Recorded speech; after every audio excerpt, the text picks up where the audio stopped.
बिस्मिल्लाहिर्रहमानिर्रहीम अस्सलाम वालेकुम। Welcome to the lecture of data distributed database management system.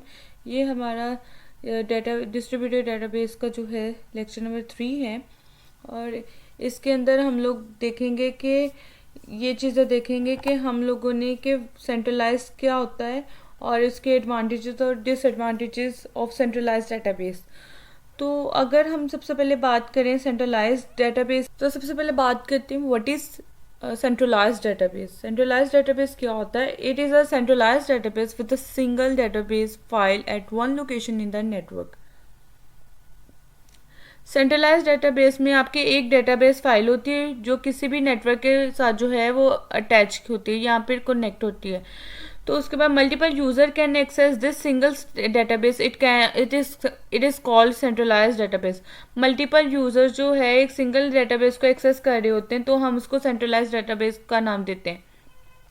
This kind of database provides multiple advantages, इसके काफ़ी सारे advantage. There is only one database file, so it is easier to get a complete view of data. कि हम उसका जो data है उसका एक ही जगह के ऊपर फाइल होती है, उससे जो है उसका व्यू जो है वो कंप्लीट व्यू करना उसका आसान हो जाता है। Moreover it is easier to manage update and take backups of data, मतलब जो हम लोग उसको मैनेज कर सकते हैं इजीली, उसके बाद उसका अपडेट करना और उसका बैकअप लेना बहुत आसान हो जाता है इसके अंदर as compare to distributed database. इसके अलावा इसको हम लोग ये कह सकते हैं कि उसको एडवांटेजेस को हम और डिसएडवांटेजेस को डिटेल से आगे डिस्कस करते हैं। तो सबसे पहले हम लोग देखते हैं हमारा एक एनवायरनमेंट जो है वो सेंट्रलाइज्ड डेटाबेस का है। अब देखिए हमारे पास कुछ मुख्तलिफ साइट्स हैं और सारी साइट्स जो हैं वो कम्युनिकेशन नेटवर्क के साथ जो है वो लिंक है और जो है साइट 2 के ऊपर हमने डेटाबेस को जो है वो समझ लें कि इंस्टॉल कर दिया या फिर उसको कनेक्ट कर दिया। अब उसके बाद जो कितनी साइट्स हैं ये रिमोटली जो है इसे एक्सेस होगी, मतलब साइट 1 जो है रिमोटली एक्सेस लेगा तो उसका क्या होगा कि उसकी डेटाबेस यहाँ से एक्सेस करेगा। ऐसे ही साइट 3, साइट 4, साइट 5 जो है डेटाबेस को एक्सेस करना चाहती है तो इसी डेटाबेस की जो है एक्सेस करना पड़ेगी। अब डेटाबेस एक ही जगह पर पड़ी हुई है तो अगर यहाँ पे डेटाबेस जो है सर्वर डाउन हो जाता है या ये साइट जो है वर्क नहीं करती तो बाकी सारी जो है साइट्स के ऊपर जो है वो सारी रुक जाएंगी, वो भी काम नहीं करेंगी। ठीक हो गया।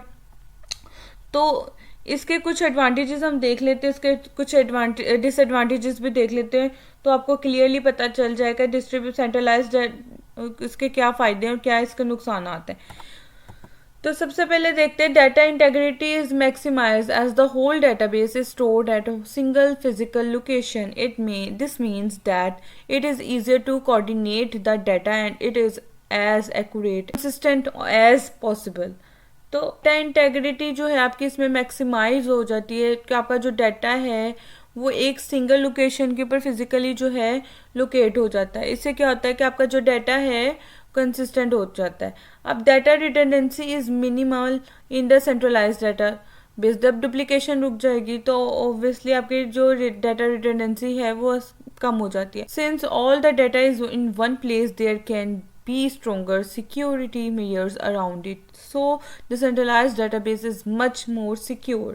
जो आपकी डेटाबेस जो है एक ही जगह पे है उसके ऊपर आपके पास जो स्ट्रांगली जो है सिक्योरिटी मेजर्स को अप्लाई कर सकते हो। एक जगह पे जो आपकी डेटाबेस पड़ी हुई है, सेंट्रलाइज्ड डेटाबेस जो पड़ी हुई है वहाँ पे जो सिक्योरिटी मेजरमेंट्स होते हैं वो ज़्यादा हो जाते हैं, इससे जो आपकी डेटाबेस जो है ज़्यादा सिक्योर हो जाती है।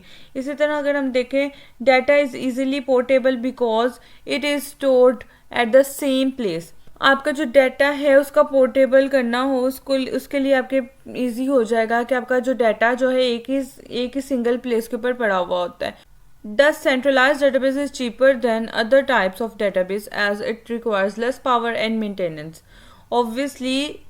Obviously अब डेटाबेस को मेंटेन करना, अपडेट करना, उसका बैकअप लेना जो है उसके लिए आसान होता है कि आपका जो डेटाबेस जो है वो एक जगह पड़ी हुई होती है और उसके लिए मैन पावर जो है वो भी कम चाहिए होती है कि आपकी डेटाबेस जो एक ही जगह पे पड़ी हुई होती है। The information in the centralised database can be easily accessed from the same location at the same time. जो आपकी डेटाबेस सेंट्रलाइज होगी तो आपकी सेम लोकेशन और सेम टाइम के ऊपर जो है आप डाटा को एक्सेस कर सकते हो और इजीली एक्सेस कर सकते हो। तो ये थे कुछ एडवांटेजेस। अब इसके हम लोग जो है डिसएडवांटेजेस देख लेते हैं। Since all the data is at one location it takes more time to search and access it if the network is slow. This process takes even more time. अगर आपके 2-3 जो हैं काफ़ी ज़्यादा जो है, अगर आपके पास काफ़ी ज़्यादा डाटा है तो उसको सर्च करना जो है वो थोड़ा मुश्किल हो जाएगा। If the network is slow, अगर आपका नेटवर्क भी स्लो हो तो इट टेक्स मोर टाइम, मतलब इस तरह का आपका टाइम बहुत ज़्यादा ज़ाया होगा। There is a lot of data access traffic for the centralise database, this may create a bottleneck situation. Data है वो एक ही जगह पे स्टोर है तो फिर वहाँ पे जो है प्रॉब्लम क्रिएट हो जाती है। अगर हम पाकिस्तान की एग्जांपल देते हैं तो अगर आपका सारा डाटा मुल्तान में या मुल्तान में सेंट्रलाइज कर दिया तो लाहौर, कराची या पेशावर या कोयटा या फिर वज़ीरिस्तान वगैरह जहाँ से भी एक डाटा एक्सेस करना है तो उससे क्या हो जाएगा कि तमाम जो है आपकी लाइनें बिज़ी हो जाएंगी और इससे आपकी काफ़ी ज़्यादा जो है प्रॉब्लम क्रिएट हो सकती है। मतलब काफ़ी ज़्यादा जो है समझ लें कि प्रॉब्लम्स क्रिएट हो सकती हैं।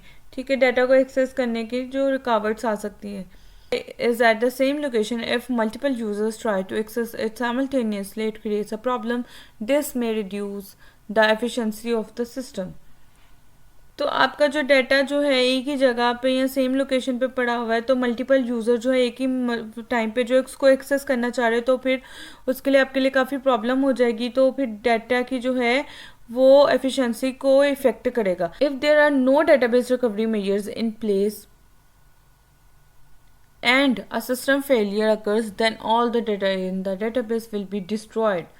वजह से आपका जो सिस्टम क्रैश कर जाता है, आपका डाटा जो बेस जो है किसी भी वजह से डिस्ट्रॉय कर जाता है तो फिर उससे क्या होगा कि आपके तमाम डाटा जो है एक ही जगह पे था, सेंट्रलाइज डाटा था, वहाँ से आपके जो ज़्यादा चांसेस है आपका डाटा जो है वो ज़ाया हो जाए या फिर उसको डाटा को रिकवर करना जो है वो आपके लिए मुश्किल हो सकता। ये थे जी डाटा सेंट्रलाइज डाटाबेस के एडवांटेजेस और डिसएडवांटेजेस।